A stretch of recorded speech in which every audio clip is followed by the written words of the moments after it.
Hello friends, let's come English grammar of class 6. A phrase can never stand on its own. जो phrase होती है वो अपने आप कुछ नहीं कर सकती, मतलब उसका मीनिंग अगर वो केवल फ्रेज है तो उसका पूरा मीनिंग नहीं निकल पाएगा जब तक उसमें क्लॉज ऐड ना हो. अ क्लॉज में और may not be able to stand on its on.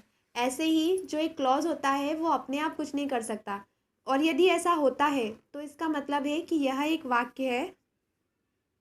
If it does it means that it is a sentence. और यदि ऐसा होता है तो इसका मतलब है कि ये एक वाक्य है. If it does not it is a part of a longer sentence. और यदि ऐसा नहीं होता है तो यह दो या दो से अधिक लंबे sentence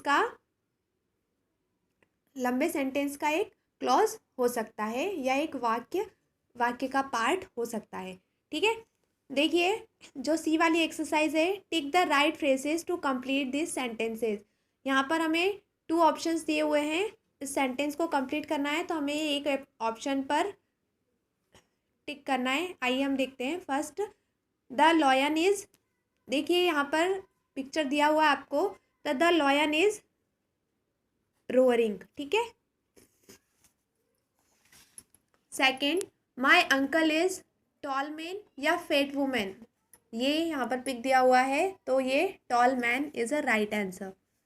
the bus is loaded with people tall for his age. ठीक है, यहाँ पर जैसा कि पिक दिया हुआ है, लेकिन यहाँ पर the bus is loaded with people.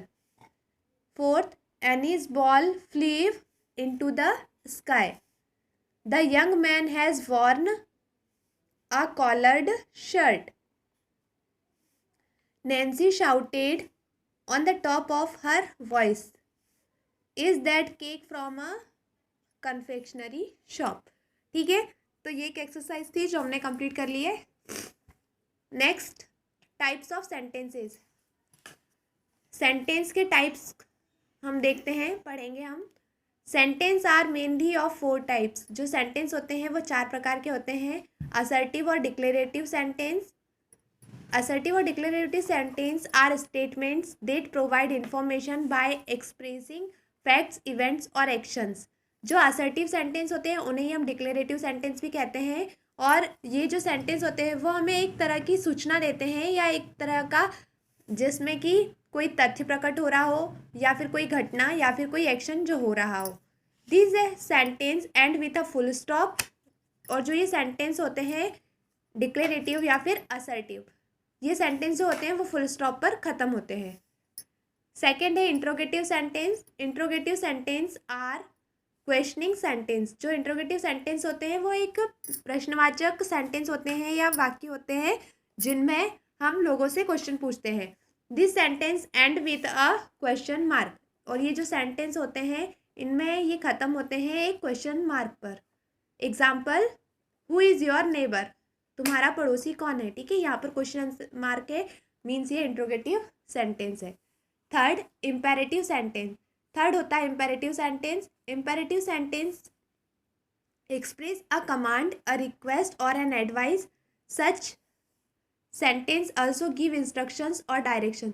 Imperative sentence जो होते हैं वो या तो कमांड देते हैं, या रिक्वेस्ट, या फिर जिनमें एडवाइस होती है. और इस तरह के जो सेंटेंस होते हैं वो एक इंस्ट्रक्शंस या डायरेक्शंस भी देते हैं, मतलब हमें क्या करना है उस तरह से भी थोड़ा सा हमें इंडिकेट करते हैं.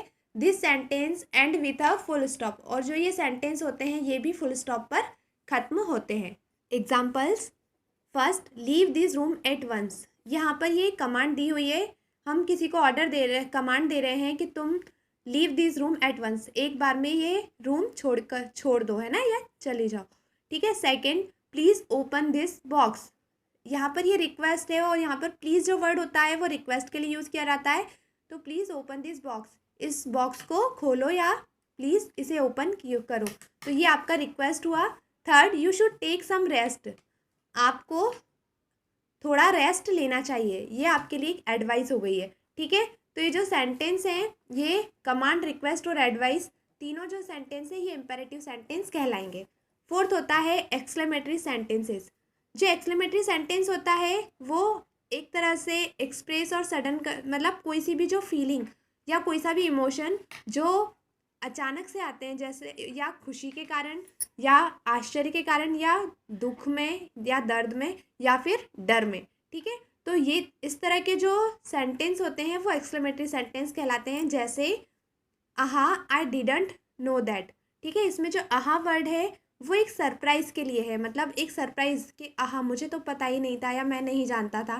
ठीक है, और ये जो मार्क होता है ये एक्सक्लेमेशन मार्क होता है। ठीक है, तो जिसे हम विस्मयादि बोधक चिन्ह कहते हैं। तो यहाँ पर जो फर्स्ट सेंटेंस है वो सरप्राइज वाला है, तो ये एक्सक्लेमेशन मार्क यहाँ पर लगा हुआ है और ये एक्सक्लेमेटरी सेंटेंस कहलाएगा। Hurray my team scored a goal, ये है, ये खुशी है ना, प्रसन्नता है। तो डिलाइट, तो hurray my team scored a goal है ना, हुर्रे जो वर्ड होता है वो अपनी खुशी, ठीक है, प्रसन्नता के लिए जाहिर किया जाता है। फिर थर्ड है ah I fell down the staircase. ठीक है, जो ये सेंटेंस है ये दर्द का है, ठीक है, पेन, कि मैं गिर गया हूँ। ठीक है, तो इस तरह का जो सेंटेंस होता है उसमें पेन हो या दर्द हो वो भी एक्सक्लेमेटरी सेंटेंस कहलाएगा।